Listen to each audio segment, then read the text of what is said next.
God has given all of you a talent. Some of you might be singers, some might be in drama, some of you might be baseball, football, you might not even be in sports, you might just be debaters.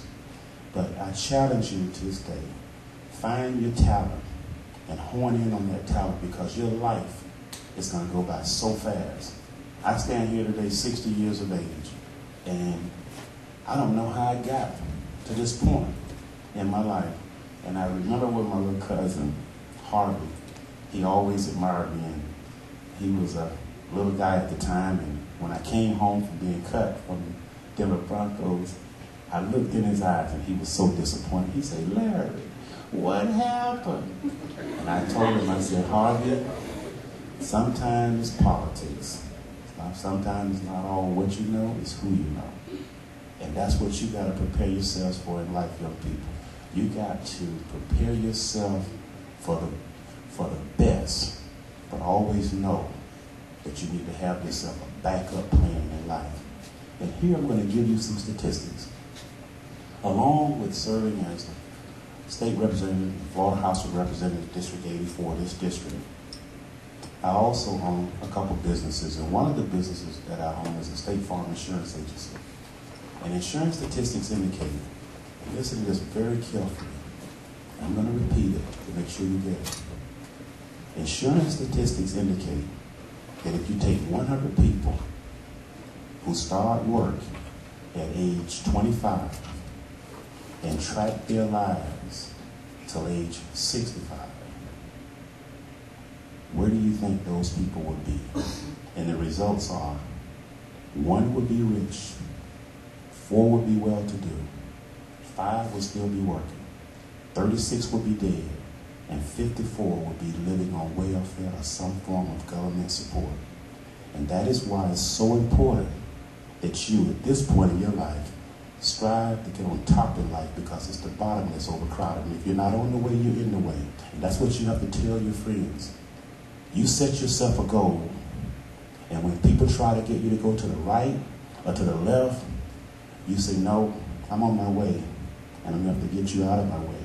Because if you continue to try to hold me back and tell me I can't achieve what I had set my goals at to, then you're not my friend, and you're not living in my best interest."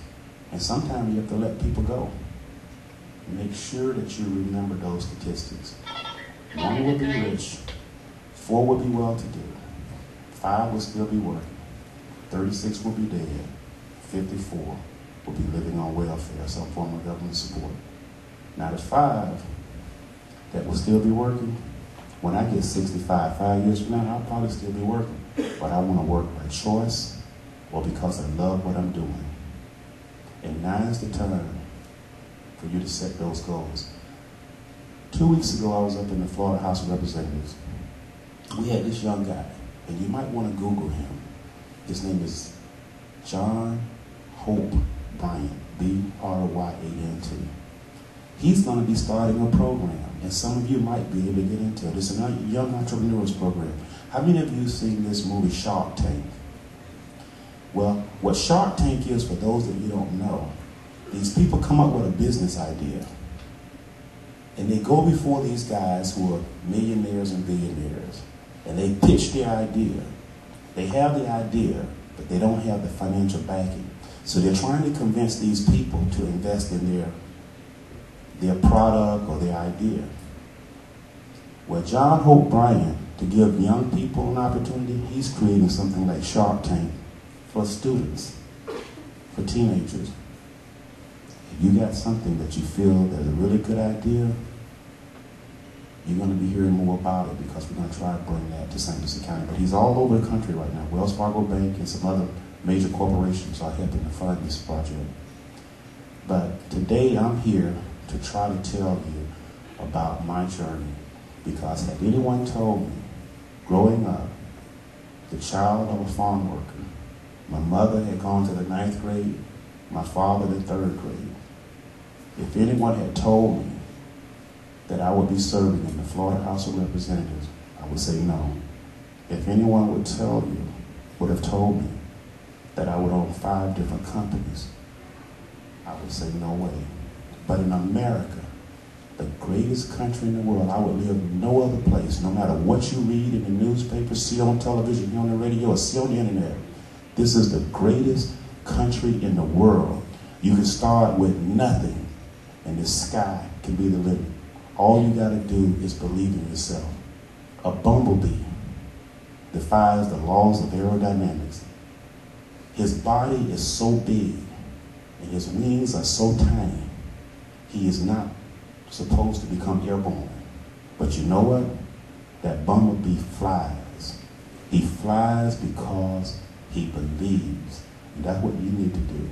Start believing in yourself. And when someone tells you you can't do something, say, yes, I can, and yes, I will. And there'll be times you'll get knocked down. When you get knocked down in life, try and land on your back, because if you can look up, you can get up. But don't stay down. Always rebound and get back up. So I think that's about my 10 minutes. And if you all have any questions, I'll be glad to entertain them. The floor is open.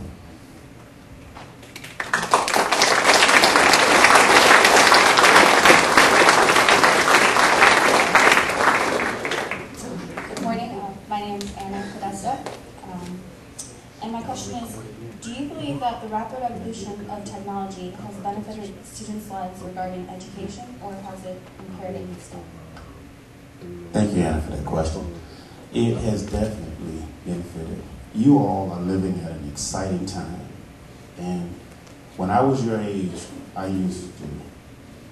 couldn't hardly wait to get home from school to watch the shows like Dick Tracy. Y'all probably never heard of Dick Tracy. Flash Gordon, Star Trek, and some of those things. And when we were little, and some of the teachers in this room, I see them smiling, they remember those days. I saw this guy with a watch, with a phone on it, a little TV.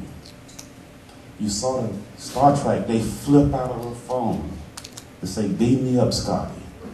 You know, all of that stuff, I said, wow, that's science fiction. But look at it today. And last night, my daughter, my wife, and I had an opportunity to go to Redbox and rent this movie by Steve Jobs. And it told the story about how he developed Apple computers and how big this computer was. And when he was trying to get people to invest in his idea, starting in a garage, he said, I'm gonna take a TV and I'm gonna put a keyboard on it.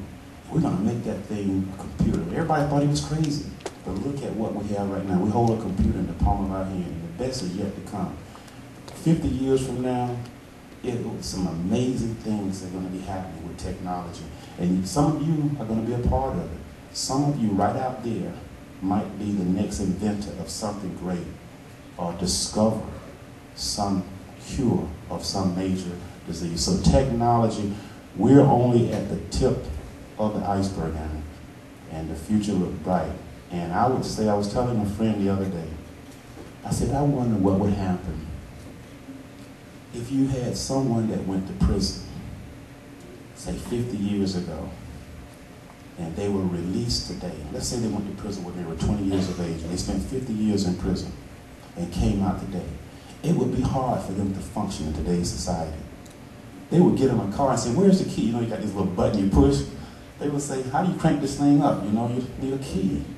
You know, and cell phones and all this stuff, you know. So just fast forward about 25 years from now, you're going to be amazed. But I think it has definitely benefited, and it will do even more. You're welcome. Thank you for the question.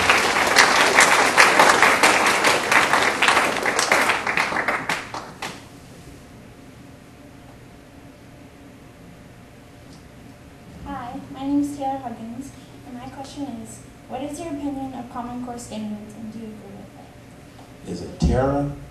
Taylor. Taylor? Yeah. Okay, Taylor. Okay, you know, just to tell you a little bit about Common Core standards, this was a group of governors, and one of the things that they saw is that we don't compete as well as we ought to internationally, particularly in the area of STEM, science, technology, engineering, and math. And what we need to do is to sort of get up to speed to other areas. Now, in my opinion, my personal opinion, I understand that we need to, if you're in Florida and you go to, say, California, we should try to have everybody sort of like on a common core curriculum. But how do we get there? That's my concern. And I think sometimes we try and turn the ship too fast, and we need to slow it down. This needs to be a gradual thing, in my opinion. The teachers, I'm a former teacher.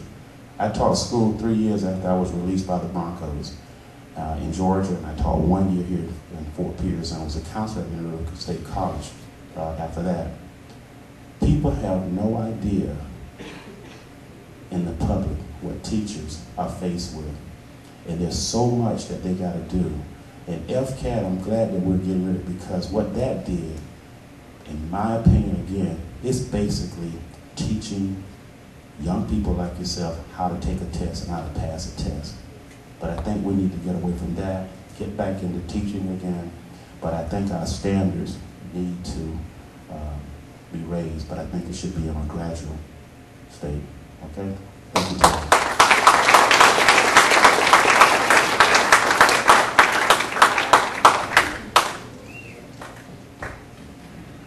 Representative Lee, it is an honor to have you here today. My name is Cadet First Lieutenant Mauricio Campos, and I'm representing the Port St. Lucie High School Jaguar Battalion.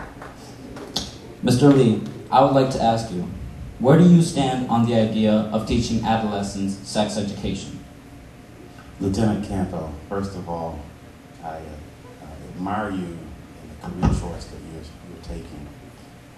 There was a time in my life while I was in college, I was Officer Kennedy in the Marine Corps.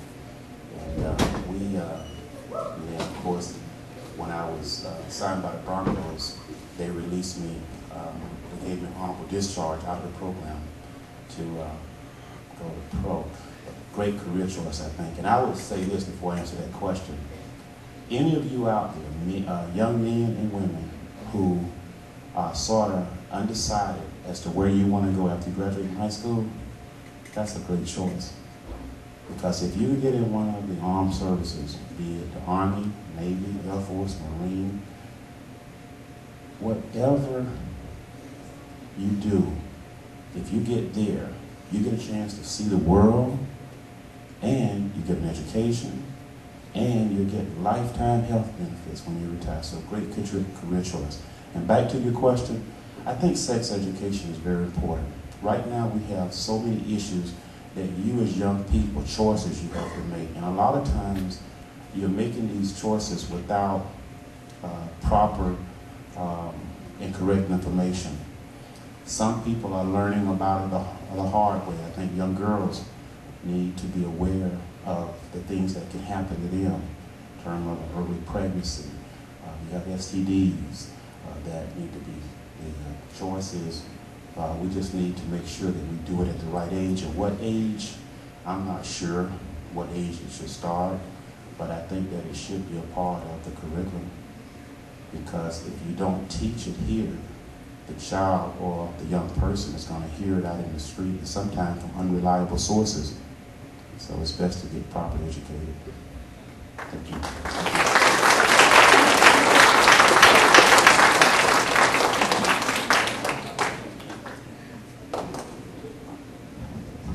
Good morning. My name is Kimberly Cantarero, and my question for you is, would you ever approve oil drilling in our coast? Yes, Kimberly, thank you. When I went to the Florida House of Representatives, I was one of these guys that, I know we have this environment, this beautiful, pristine area that we call Florida, beaches and natural resources, and since I've gotten up there, I have become really concerned about our environment and this planet Earth that we have. And if we don't take better care of it, it's not going to take care of us. I think that what happened in the Gulf with the BP oil spill a couple years ago is an example of what can happen if we don't pay attention or we fall asleep at the wheel. Certain precautions should be taken. I'm a little apprehensive about drilling out in the ocean.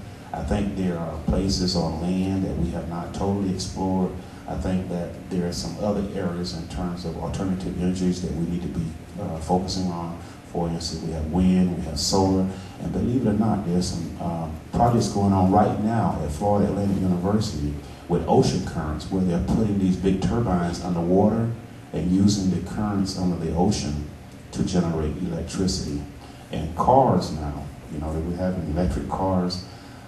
So I think that we need to explore some of those other opportunities before, and drilling on the off the coast should be a last resort. So I don't want to sound like a politician, but I don't have a problem with it for as long as we're making the right precautions, but it needs to be at least 200 miles offshore, in my opinion. Get out of the Middle East. Pardon me? Get out of the Middle East. So get out. Okay. All right. Thank you, Kimberly. All right.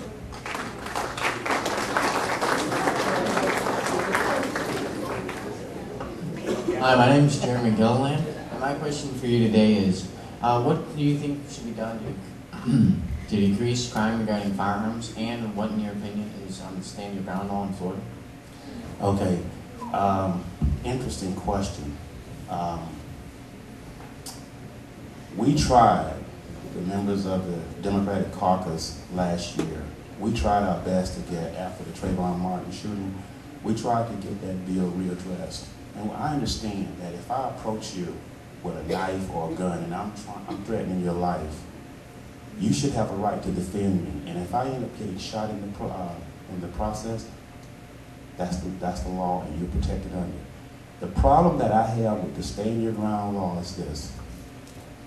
You can approach me, start a fight with me, and all of a sudden I started getting the best of you. And then all of a sudden you pull your gun out and say you felt threatened. Now, I was quoted in the newspaper after that verdict, and I drew an example. I said, let's say you got a 16-year-old girl walking home from school by herself, and her mother told her to take an umbrella to school with her, just in case it was going to be a rainy day. And she's walking home from school by herself, and a stranger, an adult, approaches her and say, you shouldn't be in this area. This is really an unsafe area. Get in my car with me. I'm going to take you home. And people do that. That's what happened to those 3 little girls up in Cleveland. They were abducted and kept for years in that guy's basement. So the little girl, having in the back of her mind her mother and father teaching, told her, don't talk to strangers. She keeps walking. The guy grabs her. She turns around with the umbrella and stick the guy in the eye. And all of a sudden the guy is bleeding from the eye. Now he pulls out a gun and shoots her. Now somebody was looking out of the window. All they saw was that girl hit that guy in the eye. And the guy shot himself. So what can happen is he could say, I had to stay in my ground because she was trying to kill me. I lost my eye, and not see the rest of the story. So that law needs to be repealed. We need to adjust it. We're going to be talking more about it. Now that Jordan Davis, this is happening up in Jacksonville, and they're seeing that the stand your ground in some of these cases were not used, but it's in the back of these jurors' minds, you know, and we need to close that. And I tell you, from a personal standpoint, I'm beginning to get very concerned. I think everybody, I believe in the Second Amendment, I believe everybody should have a right to bear an arm. But you don't need all these AK-47s and these cannons and all these high-powered weapons. Just like right now, we could be sitting in here, and there has been cases where people have come in here in places like this. It happened in Colorado and other places, and just blew everybody away, innocent people. So I think that people should have, one, the right to bear arms. I think you should have a right to protect yourself. But I think also that what we need to do is make sure that the innocent doesn't get caught in. And one thing that I'm really concerned with, because I saw something on TV yesterday that disturbed me. I believe in the court system, but they had, what's his name, George Zimmerman down in Miami, and someone put a bounty on his head. And I think it was the Florida Black Panthers. Now, what happens is, if we're not careful with these gun laws, we can mess around and have race wars. And see, you got people like Korea and Iran. We are the only society, we are the most diverse society on the planet. We are the melting pot. You got all types of ethnic groups. And all of us would think that this is our land, but all of us, if you trace back, we came from somewhere else. This was the Indians' land. We came from somewhere else. But what happened was all of us are either immigrants or we were forced here through slavery to come to this country. And we need to learn to get along with each other, because all Iran and Korea has to do is sit back and let us turn on each other. And if we're not careful, watch what happens as we continue, because right now everybody's arming themselves. Everybody. And they're preparing themselves for a race war, in my opinion. So I know you said there was a lot of gray areas in the standing ground law, and a lot of things that wasn't covered when the law was written. So what kind of implications or things do you think we could do as a society, not necessarily in the law maybe, that we could do individually that would help solve such a thing? That's going to be a tough thing, and it's going to have to start with communities. If a person has if you have a gun, you may own that gun because you're afraid that someone's going to break in your house. And until our neighborhoods become safer, people are going to want to own their guns because they don't trust law enforcement. They don't trust the government. So we got a lot of work to do in terms of getting trust and getting people to work together. And it's going to start with you guys. I got a young guy.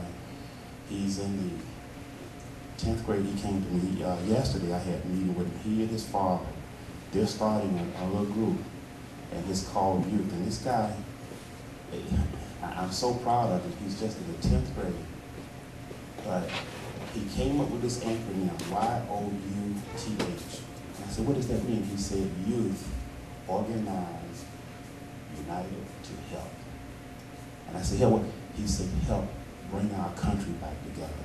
We're crumbling from within, and there's so much fighting. You know, and I know if the press is here, they'll probably say that I'm changing parties, but I'm not. But working up in Tallahassee, and working and going to Washington. I was in Washington, D.C. 2 weeks ago at the White House. Our government at times is very dysfunctional. And we have people way on the right, we have way on the left, and nobody wants to come to the middle. And when I was running for office, and I don't know, maybe some of you, when you turn 18, might even fit this mold. But when I was knocking on doors and campaigning, I moved back here in 1979. There were 8,000 independents, people who call themselves independent. They were not Democrats, they were not Republicans. They were fed up with both parties. What I'm seeing now, your generation, we're seeing more young people. They're sick of the Democrats, they're sick of the Republicans, and they're becoming independents. And that's what I saw. Two of my relatives, my niece and nephews, when I got ready to run, I had to get them to change from independent to vote for me in the primary. And see, this is what the system does. If you are an independent, you blocked out of the primary. So they got it fixed where you got to be either a Republican or a Democrat to even, get anywhere. So, but it's your generation, and you might be the one to lead the charge. Just one more question here. Now, you're saying that we need to come together as a society, and throughout our history, it's taken usually a great crisis such as Pearl Harbor or 9/11 to bring us together. Do you think, as a society, do you think we have the strength internally to bring ourselves together without such a crisis occurring? I think it is, but I think it's going to take young people like you. We need a youth movement. If you look at the Vietnam War, when we were over in Vietnam, you're too young to remember, but the reason that we got out of Vietnam was because it was a bunch of young students, high school students and college students. that led those protests. And some of the greatest movements and changes that have taken place in life, they've done it through young organizations.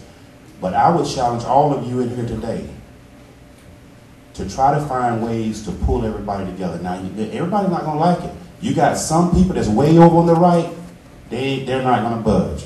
You got some people way on the left, they're not going to budge. But what you got to do is you got to find people that think like you. And sometime when the bus starts to leave the station, so to speak, or the train leaves the station, they'll get on board reluctantly, but they're not going to be there. Everybody likes a winner. They like to be a part of something that's big, that's bringing about change. Back to 9/11 and many of other things, it's sad, and you're so right. The greatness in this country occurs when a tragedy happens. We put aside our petty differences and we come together. When 9/11 happened, this whole country, everywhere you went, you saw people saluting the flag and taking pride in America. But after a couple of years, it went back to being that which they are. And that's the challenge. But I want to challenge you and encourage you. Talk to your classmates and start a movement to bring people together. I have a foundation called the Lighthouse Foundation. And one day, I was up in Georgia about 5 years ago, and I own 2 radio stations. I don't know if you ever heard of the Flame, but that's one of them. So one day and I had a talk show that I did every Friday morning called Pay It Forward. How many of you seen the movie Pay It Forward? Great movie, great movie. What happened was, I remember this story of this little boy, just like yourself, that wanted to make a difference, wanted to make a change in the world, wanted to bring people together. So I was sitting in the drugstore, the pharmacy, getting my blood pressure checked. This little old lady was sitting beside me. And she said, you know, son, this medicine is so expensive. And I just sometimes have to break the pills in half to make it last, living on a fixed income. And I said, ma'am, don't lose faith, don't lose hope. I got up after I finished taking my blood pressure. I was buying a bottle of Fiji water. I drink this water called Fiji. So I had the water, and I asked the pharmacist, I said, sir, can I pay for this water here, or do I need to go up front? He said, you can pay for it here. I walked over to him, I whispered, I said, sir, see that lady sitting over there? He said, yes. I said, has she paid for her medicine yet? He said, has she ordered her prescription? She said, yes. I said, is it ready? He says, yes. I pulled out my credit card, and I said, put it on this. I didn't even ask what it was. The other pharmacists were filling her prescription. She stopped and smiled. He said, do you know her? I said, no, and I'm not from this town. I'm just visiting my in-laws. I said, but I believe in something called Pay It Forward, and today I'm paying it forward to her. I said, now, do not call her and tell her that her prescription is ready until I have left the store.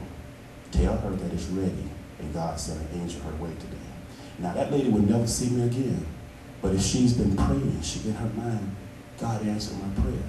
And you see, this is what we all need to do. I go to restaurants right now, and I get a kick out of it. God has blessed me beyond my dreams. And if I told you my financial worth, you probably wouldn't even believe it.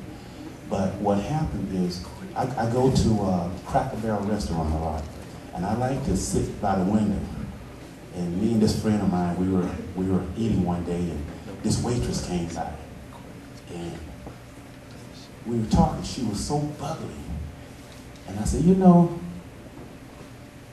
if this company had to model a person in terms of how employees should act and live, you would be that person. She said, well, thank you. So the manager comes around, you know how they come around to your table, sir, is everything okay?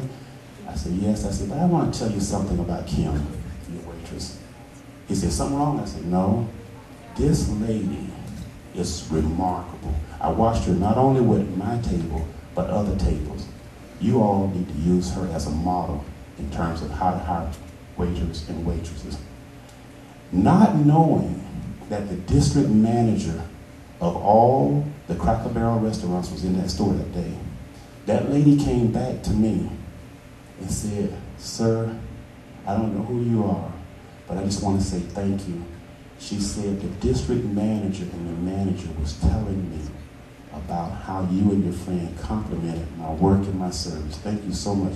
Then I told her briefly about Pay It Forward. She had never heard of it. Our meal that day was $20.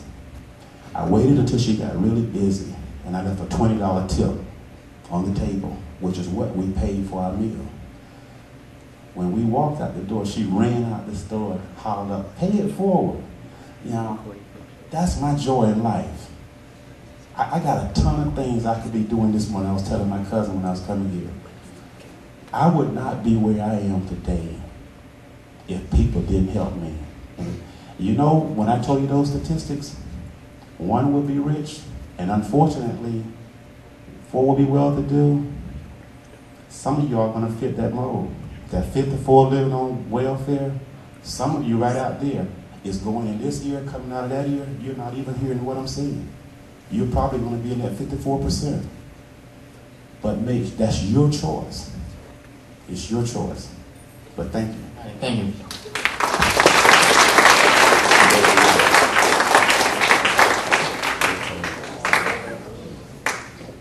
Good morning. My name is AJ Alexio. Mr. Lee, as you may know, Martin County is an A county. In your opinion, what can we do to improve the ways we educate our students? Well, I think one thing when you compare the counties, Martin County, Inner River County, St. Lucie County, those counties are smaller than us. And I think if you go down to Martin County, what they have, 3 high schools. They have Martin County High, Jensen Beach, and South Fork, I think. They have 3 schools. We have twice that many. So we got more, but I can tell you what we have on Martin County. Martin County does not have a school ranked in the top 100 best schools in the country. Lincoln Park Academy rates 20 in the top 25 country and has done it consistently. And what I do is I challenge you. Our school system is no better than the schools want to be. What you got to do, you, the teachers, the parents, and the community, we all need to come together. And this young man, y'all never forget it. It's going to take movements. You know, you can, in life, you have a choice to be an optimist or a pessimist. The optimist and the pessimist, both of them see a glass that's half full or half empty. So when you look at that glass, if you're an optimist, you say that glass is half full. If you're a pessimist, you say it's half empty. But it's all in the eye of the beholder. And going back to what I was saying, how people would try to discourage you. And you take me. I was a C student. I was a C student in high school. There were people in my class that were A students. But I have gone further in life and had more success than them. So it's all in you. Regardless as to what people say about your city, your school, you take pride in it, just like with this country. Take pride in your country. Thank you.